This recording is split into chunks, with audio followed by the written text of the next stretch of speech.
Hoje eu vou falar com vocês um pouco sobre a questão da estruturação, da metodologia do trabalho de vocês. Então, a gente vai falar um pouquinho sobre a questão das normas que a gente utiliza para a construção do trabalho. E essas normas, elas são, basicamente, são 7 normas, tá? Nós temos a NBR 6022, que é do artigo científico em si, o total, né, de 2003. A NBR 6023, que fala sobre as referências do teu trabalho. Nós temos a NBR 6024, que fala de numeração progressiva, que é justamente sobre a questão das numerações das páginas. Temos somente falando sobre o sumário, que é a NBR 6027, desculpa. Nós temos a 6028 que fala dos resumos, e hoje nós vamos tratar desta em si, em particular, que é a NBR 10.520, que fala sobre as citações do teu trabalho. Tá? Além dela, nós temos a apresentação do trabalho, que é como você se porta, como você vai se portar no ato da apresentação, que é a 14.724. Mas hoje, especificamente, nós vamos falar desta citação aqui, a 10.520, que é a NBR 10.520, que fala sobre citação. Tá bom? Então, o que é citação? Todo trabalho, para ele ser científico, ele tem que ter passado por uma banca científica para ser aprovado. Então, esse trabalho que vai passar por uma banca científica, ele tem que ter respaldo de teorias científicas que outrora foram comprovadas. Então, primeiro, para eu fazer uma análise científica, eu tenho que me respaldar, eu tenho que ter lido, eu tenho que ter primeiro me preparado, como um cientista, como um pesquisador, para eu poder ter pensamentos críticos sobre o assunto que eu vou falar. Então, para eu fazer um trabalho científico, eu preciso ter argumentação crítica, certo? Então, nós vamos ver de que forma que nós podemos ter as citações. Então, veja bem, o que é citação?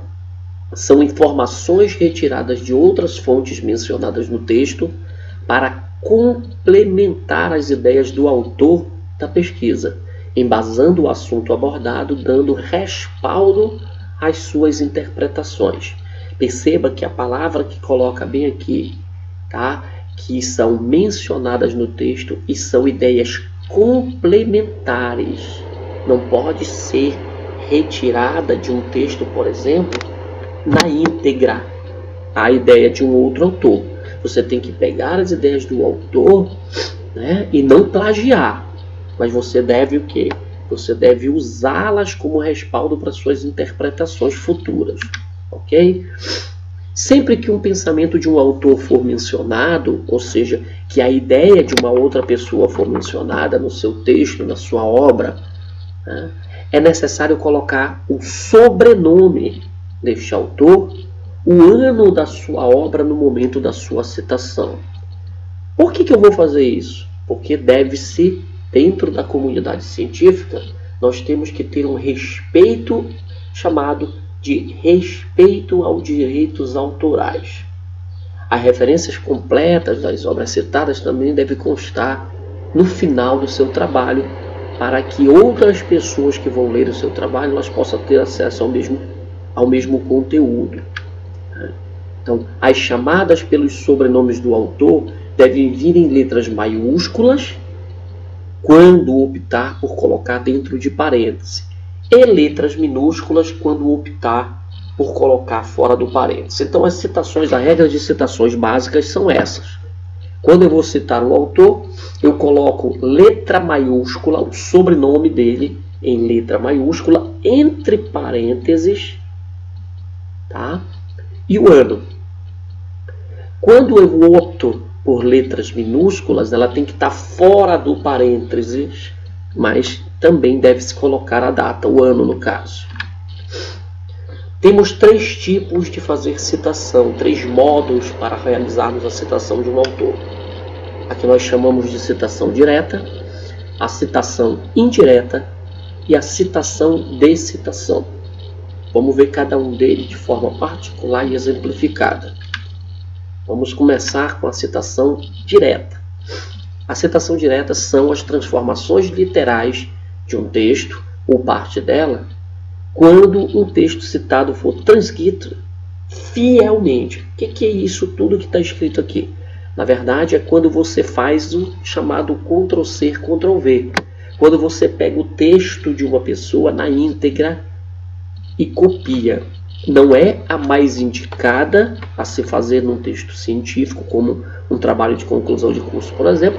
Porém, em alguns pontos do teu TCC, elas são válidas. Qual o ponto mais indicado para você colocar uma citação direta? É no meu referencial teórico. O meu referencial teórico, geralmente, ele é contido de praticamente todas as tuas citações, quase todas, na grande maioria, elas são citações diretas. Claro que feitas de forma correta e dentro da norma que eu acabei de citar para você da BNT, tá certo? Então as citações diretas, elas podem ser transcritas de duas formas. Elas podem ter citações curtas, que vão até 3 linhas, e aí ela tem uma regra específica que a gente vai falar agora, ou ela pode ter citações um pouco maiores de um parágrafo grande ou razoavelmente grande, com mais de 3 linhas. E aí ela vai ter uma regra separadamente. Então vamos ver como é que funciona para a gente poder citar de forma direta, com 3 linhas e acima de 3 linhas. Ok? Então olha lá, citação direta com até 3 linhas. São apresentadas dentro de um texto destacado entre aspas. Por se tratar de uma citação direta, a indicação da página é obrigatória. Então veja bem, aqui eu tenho um exemplo. Carmélias são flores lindas, tão perfeitas, algumas brancas, outras vermelhas. Elas foram tiradas, você percebe que elas não tem 3 linhas, então elas têm que estar entre essas aspas. No final, eu abro parênteses, coloco o sobrenome do autor em maiúsculo, vírgula, seguido do ano da obra, vírgula, P minúsculo de página, ponto, a numeração da página que eu retirei essa citação. Um outro exemplo que eu posso também fazer, sem o parêntese, começo a citação falando o nome do autor. Segundo Alves, que é o autor, percebam que somente a primeira letra está em maiúsculo, 2003, P minúsculo, ponto, 58 a página, fecho o parênteses. Percebe que o parênteses ficou entre o ano e a paginação. E a mesma frase eu repeti, que é a frase que eu retirei do texto. Certo? Então percebam que não é complexo. É até 3 linhas. Então deve-se obedecer o recuo de 4 centímetros. Aí agora a gente vai falar, nós vimos até com 3 linhas, e agora nós vamos falar com mais de 3 linhas. A de mais de 3 linhas, ela obedece uma regra clássica. Primeiro deles é o recuo de 4 centímetros para a sua direita, para a direita do teu texto. As letras têm que ser 2 pontos abaixo, tá, do que a tua fonte original do texto. Então vou dizer de forma clara. Se eu estou usando Times 12 para a construção do meu texto, eu vou utilizar para uma citação direta com mais de 3 linhas, Time 10, com o recuo de 4 centímetros para a direita do meu texto. Exemplo. Aqui tem um exemplo clássico de citação direta com mais de 3 linhas. Percebo que o texto é grande. Então, há 4 instituições básicas, tarará, tarará, tarará. Como foi uma citação direta, ou seja, eu fiz um Ctrl+C, Ctrl+V nesse material. Eu fiz um recuo, perceba que esse recuo aqui do texto original ele é obrigatório, 4 centímetros. A letra ela é menor do que o meu texto original, 2 pontos. Se eu estou usando aqui o Arial 14, eu tenho que usar aqui o Arial 12. Se eu estou usando o Times 12, eu tenho que usar o Times 10. Ok? Muito simples, muito concreto. Então, repetindo, citação direta, 3 linhas. Até 3 linhas eu uso aspas, tá? E tenho a obrigatoriedade de colocar a citação com paginação. Já para citações com mais de 3 linhas, eu tenho um recuo de 4 centímetros para a minha direita do texto e utilizo a fonte com 2 pontos abaixo do que o texto original. Bom, vamos falar de um outro tipo, que é a citação indireta. O que é uma citação indireta? Citação indireta, ela nada mais é do que você transcrever, agora não mais de forma idêntica, o que foi escrito pelo autor do que você citou, do que você quer citar. Na verdade, ela é você pegar a ideia de um autor, entender aquela ideia e transcrever com suas palavras a ideia daquele autor. Ah, professor, mas se eu escrever com as minhas palavras, não é minha ideia? Não. A ideia, ela é de quem você leu. A ideia, ela é do autor.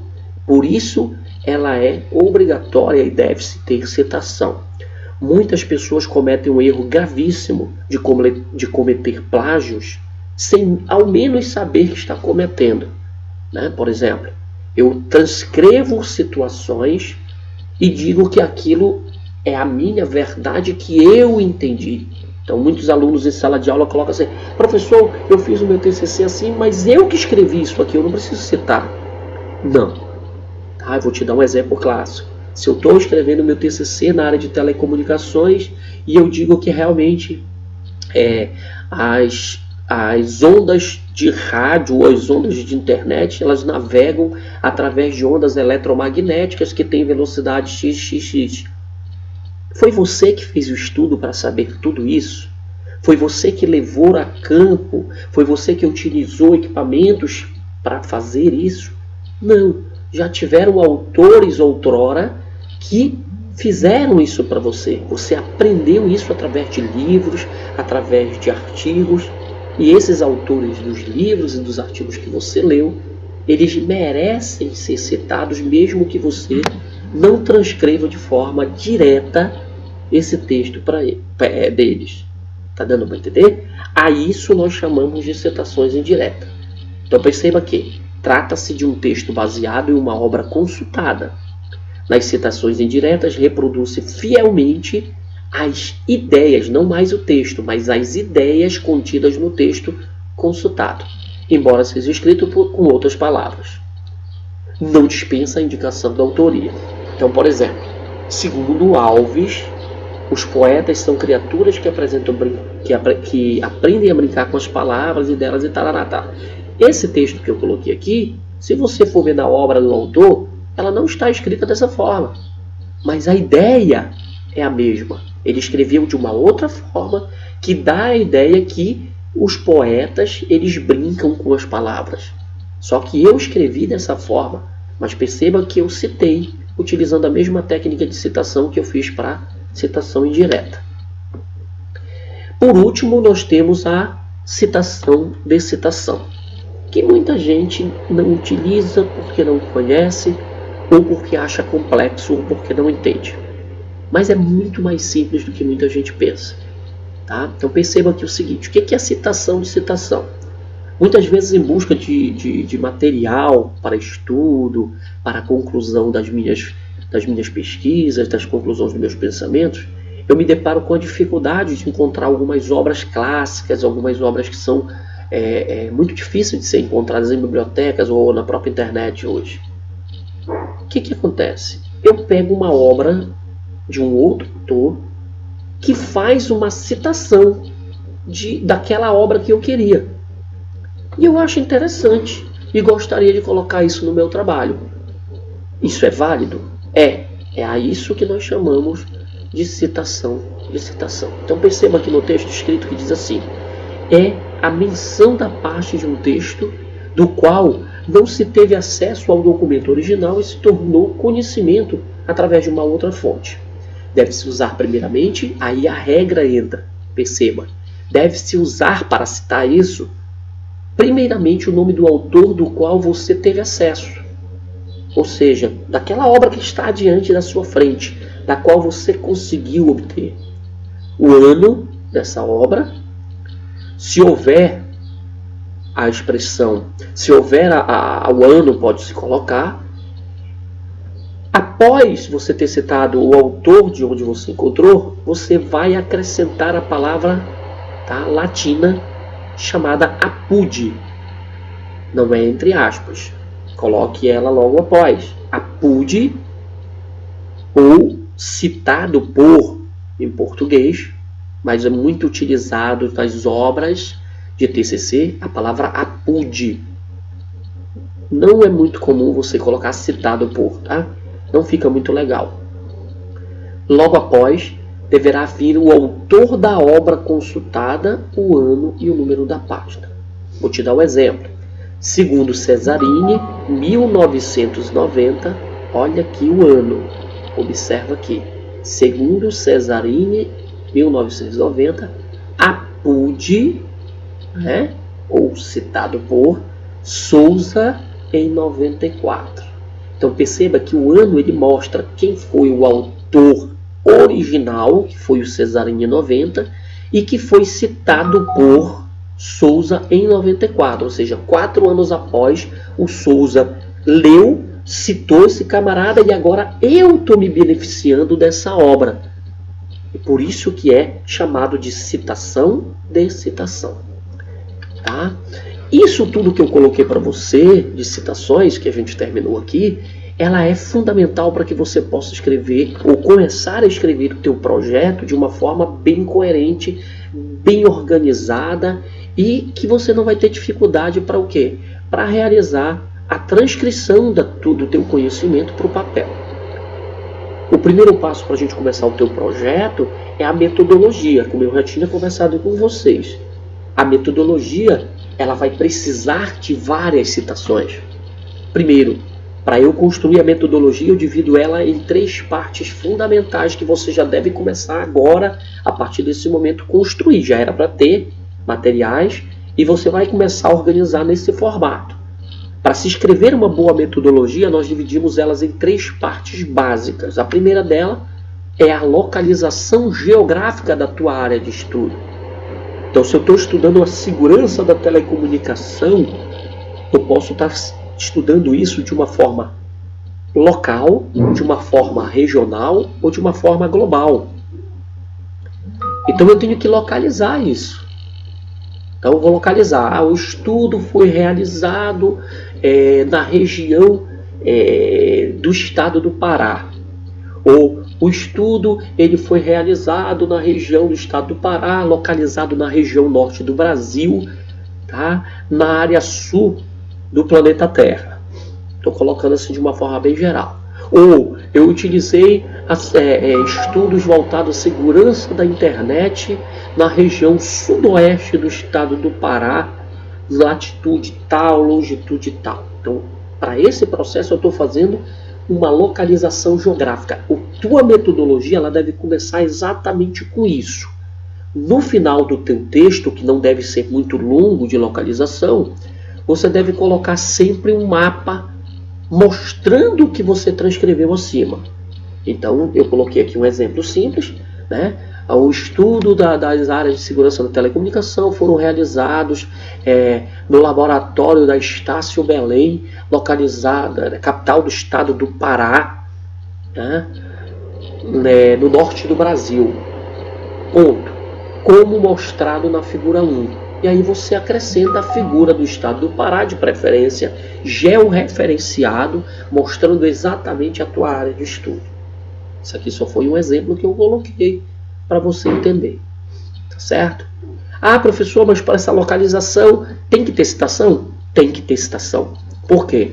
Porque você não fez nenhum estudo de localização. Você não trabalhou com GPS, você não trabalhou com satélite. Alguém trabalhou para fazer a localização geográfica do estado do Pará, de Belém, de qualquer outro local. Então você deve citar, sim, de forma direta ou de forma indireta. Aí você escolhe. Tá certo? O segundo passo para se escrever, e eu coloquei aqui como caracterização da área de estudo. Como é que eu vou fazer a caracterização da área de estudo? Aí eu coloquei aqui a representação numérica do teu estudo. Então, para eu poder entender, por exemplo, um estudo sobre a região sudeste do estado do Pará, eu tenho que entender que tamanho é essa área de influência da telecomunicação. Quantas pessoas são beneficiadas? Quantas pessoas são usuárias? Né? Como é que se dá, por exemplo, a acessibilidade à internet para a região que você está estudando? Como é que é o fator segurança, numericamente falando? Para que eu mostre, eu faça essa caracterização para realmente mostrar a importância do meu estudo. Porque se eu vou estudar, por exemplo, o sudeste do Pará, da qual 98% da população não tem acesso à internet, esse meu trabalho ele fica sem qualidade, sem interesse, sem motivação. Ou seja, eu vou fazer um trabalho que não vai servir absolutamente para nada. Então eu tenho que mostrar através das caracterizações da minha área que realmente o meu trabalho ele é válido. Ele é um trabalho pautado não só na ciência, mas de interesse de uma comunidade inteira. Ele vai servir para alguma coisa, tá certo? E lembre-se que caracterização da área de estudo tudo que você for escrever de caracterização, nada aqui vai ser seu. Tudo alguém já deve ter citado. Números, né? Regiões, quantidades, tudo isso envolvendo a parte numérica, alguém já fez. Tem que haver as citações que eu falei anteriormente. E fundamentalmente a parte fundamental, né? A parte do teu corpo, do teu trabalho, que é o desenvolvimento metodológico, a técnica que você vai usar, a técnica de estudo que você utilizou, tá certo? Que é falar de como você fez o teu trabalho, que é o que a gente viu no chamado método científico. Então, o passo a passo de como você fez o teu trabalho. Isso vem logo após a caracterização da área de estudo. Então, perceba que com esse esquema aqui, fica fácil de você escrever a metodologia. Principalmente essas duas partes, fáceis, porque você não precisa escrever nada, você vai retirar de outras obras.